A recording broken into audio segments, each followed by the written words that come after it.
All right, Kinnick, we're on our way to Big Grove, Solon for an episode of Keeping It Craft. And before you say anything, yes, I know we've been there before. We were in the kitchen with TJ, making some pizzas, having some duck pasta, had a great time with that staff. This time today, we're going to go back in the brewery. We're going to talk to Grant of Big Grove. We're going to see where all the magic elixir gets made, delicious beer is made. And we're going to pick his brain a little bit. We're going to see the brewing process. We're going to take a look at the tanks, all the fun stuff that gets put into making America's favorite drink. It's a beer day on Keeping It Craft. Let's check it out. It's you and me.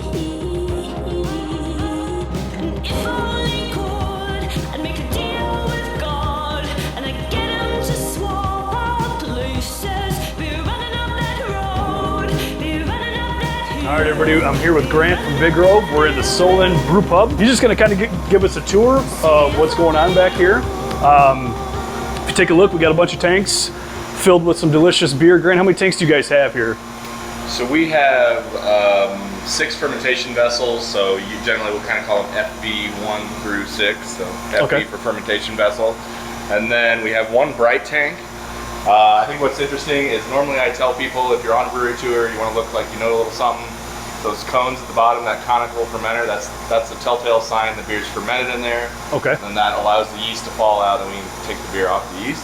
But we also use what used to be a fermenter as our bright tank. So, Okay. so usually the bright tank will have the dished bottom, and that would be where filtered or clean, bright beer would go. So this is where the beer is almost done and ready to hit the lines. So this would be, we've got a beer pretty well finished. We usually would already have it drop to about 35 degrees. Got it. And then we would pump it over to this tank. This is where we would finish carbonate it, get it polished up, ready to go. Okay, so talk about your styles real quick.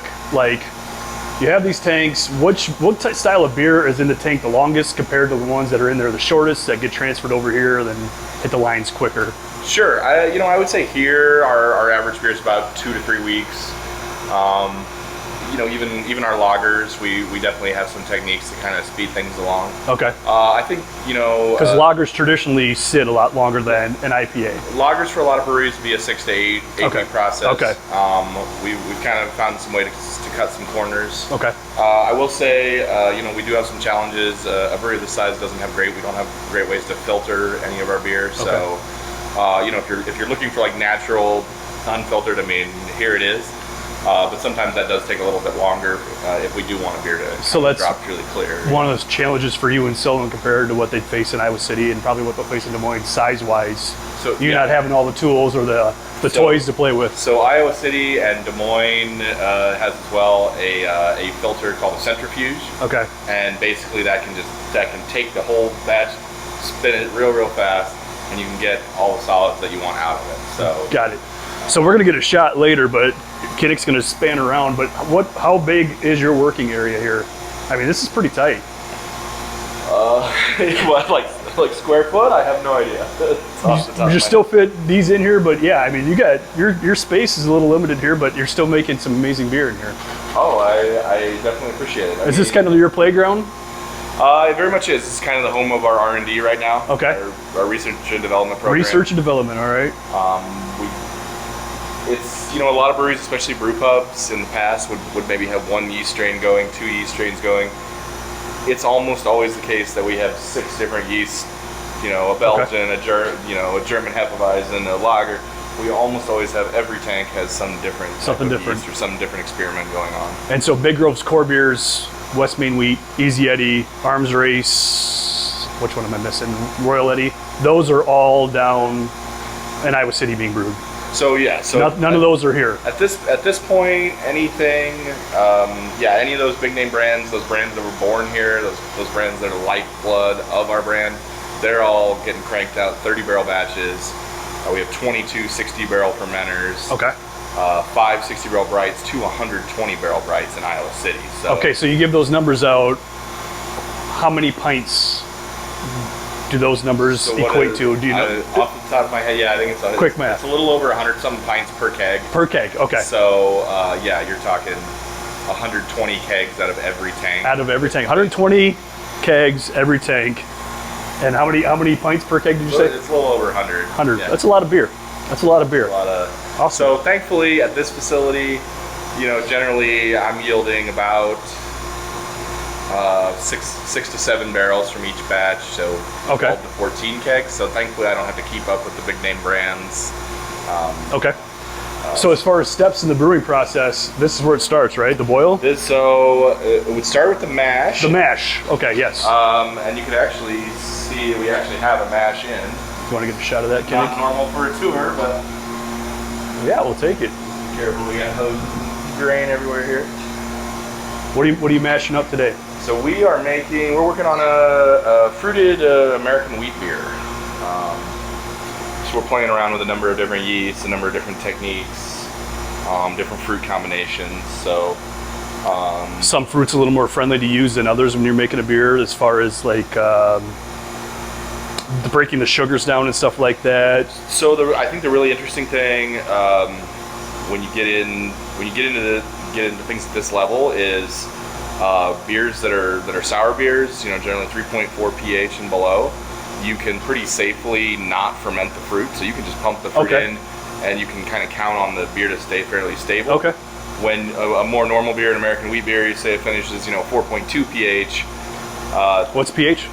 So pH is just a measurement of, I think it's free hydrogen ions. All right.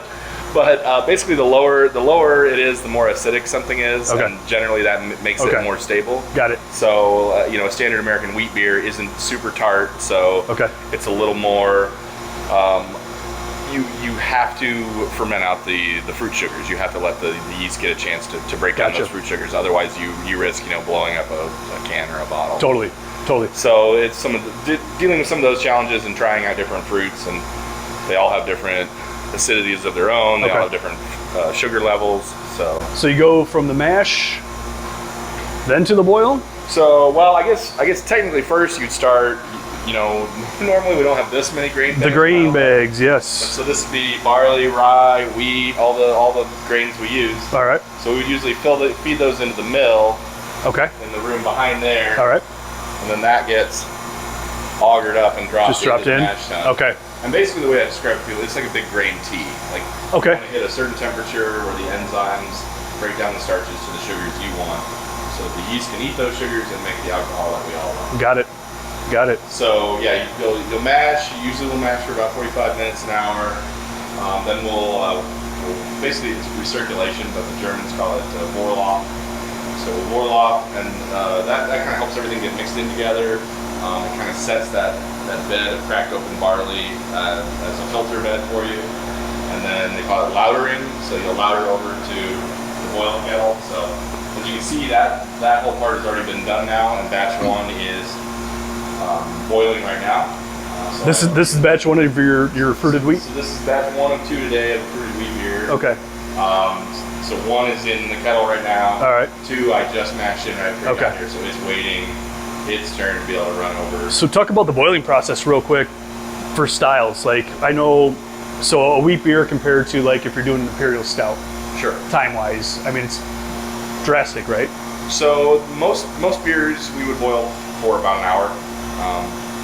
Beer like this, where we don't want a lot of bitterness, we would add just a little bit of hops. We'd let those boil for about an hour. So you'll add hops directly to the boil. So we've already added a little bit of hops, about 8 to 10 IBU. Okay. Just a little bit of balance to it, but really this is a beer where we want it to have a little more body. We want the fruit to really shine. Okay. So we don't want to get in the way with a lot of hop character. Right. And we don't want to boil it a real long time too, because that can create reactions that can really darken the beer. So we want this to be a nice, light. Right. Not only do we want it to be easy drinking, but we want it to be easy on the eyes. So if we're boiling an IPA, you're going to add more hops. IBUs would be higher. Oh yeah. Is it going to be just add them right away? Is there certain intervals of adding a hop? Certainly, say we were in a West Coast IPA, there'd be more kind of staggered throughout the boil. Traditionally, what you talk about is if you boil it for about 60 minutes, you call that your bittering edition. Okay. 15 minutes, people would call that a flavor edition. Okay. And then 5 minutes, or what you call flame out or no boil at all, start to become aroma editions, is what you would call them. All right. So you're hitting different senses with every addition of the hop. So kind of, yeah. I mean, if you're brewing West Coast old school IPA, you get one of those legends in here. He's going to want to layer in. He or she is going to want to layer in that that Very nice. flavor, and that they're going to want to get the different hop characters out of the different levels Okay. of boiling. And so if we're doing a stout though, that boil's going to be longer. You want it darker? You want it more viscous? These days, you know, there was a time where I would be like, oh, I've never boiled something for more than 2 hours. These days, I know we've tried a couple times where we boiled overnight with a stout. Okay. When you want that just real big, Super rich, thick. just thick motor oil. Got it. These are those moments where I'm starting to feel pretty old in the game after 11 years, where we didn't used to make motor oil beers. Right. So then we go from the boil to the fermenting vessels then? Yeah, so what will happen here in not too long is once we're done boiling, we'll whirlpool. Okay. Basically, that's slowly spinning it, and that's trying to get all the solids, all the hops, all the proteins to settle out into a cone. Okay. So that we can leave those behind and transfer off of it. All right. So what'll end up happening is this guy right here, right, this is the heat exchanger. Okay. So we can run basically boiling beer into there, and it'll shoot out beer at whatever, 60 degrees, 70 degrees. Just like a quick cool. So yeah, and the most awesome thing is you'll get to see it all hooked up, but we have a big, we call it the cold liquor tank, so that tall tank there. Cold liquor So tank. that keeps cold reverse osmosis water on hand all the time. Okay. And that'll run through, and that heat will get exchanged, and then we'll fill our hot liquor tank, basically our processed water tank that we use for brewing and everything. So there isn't any water going down the drain in the process. We're basically using the cooled water, and then we're trapping that heat, and we're using it. Then we're using that hot water. So, but yeah, so we're gonna go through this. This will get all hooked up, and then this will be. So today, for instance, you can see I'm just getting the tank finished, cleaned up. Doing what we call a CIP, which stands for clean in place. And so this is just finishing its sanitizer cycle, and then you would knock out the beer. We would say up to the bottom, and yeah, you can. Every one of the tanks you'll see has a little controller on it, so you can set, and they're all plumbed glycol that can cool.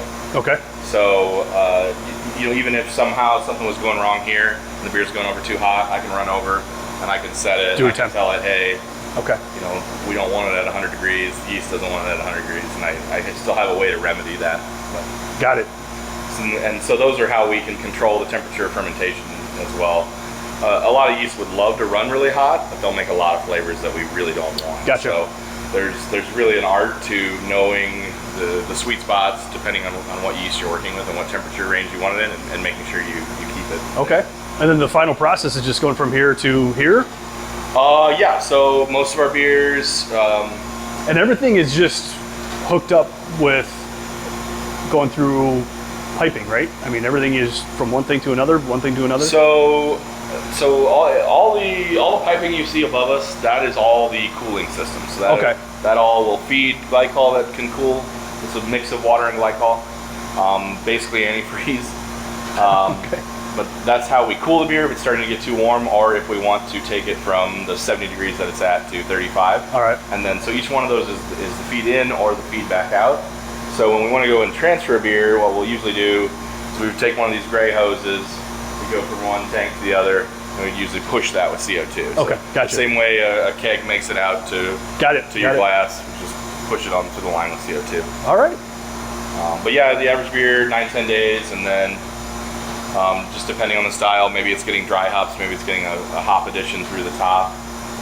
If it's going to be one of those styles, we try to use the newer tanks that have a little more space in them, and then they have a bigger port on top. We call it a dry hopping port. All right. Otherwise, if I do it on one of the little guys, I have to saw open a milk jug. Okay. That's not always the prettiest process, but. So, how much ingredients do you try to use as far as local sustainability? And this, I know it's tight here, but grains, hops, fruits. Yeah, well, I think one of the nice things about working in this facility and kind of getting to be on the forefront of the R&D is that you can work with local farmers, local hop growers, local malt growers. So we've certainly been, where we can, we've been working those things in. Gotcha. I think but there is an element of challenge where if I'm trying to make a recipe that Iowa City's going to potentially brew a lot of, our local farmer isn't always going to be able to supply that kind of volume, or can't necessarily guarantee a lot of consistency versus a bigger farm. Sure. So there's always a balance of doing the best we can, as far as using as little chemical as we can put down the drain, saving water. using local ingredients with kind of the realities of just industrial production as well. Big Grove is a green certified brewery, Yeah. which means what? Platinum. Platinum Which level. means what? Having gone through the process to try to get to the first level, which isn't platinum, it means a lot. So I've worked with the guys that do it before, and they're looking at every step of your process. They're looking at, are things leaking? Is CO2 leaking? Is, are you recapturing all your water when you cool your beer? So Iowa City had just put in a CO2 recapture system too, which is like, wow. Like, I remember hearing about that 10 years ago, and I was like, well, I'll never work for a brewery that can afford that. Right. And I know the city of Iowa City was very helpful with that too. Okay. And I think provided some assistance with that.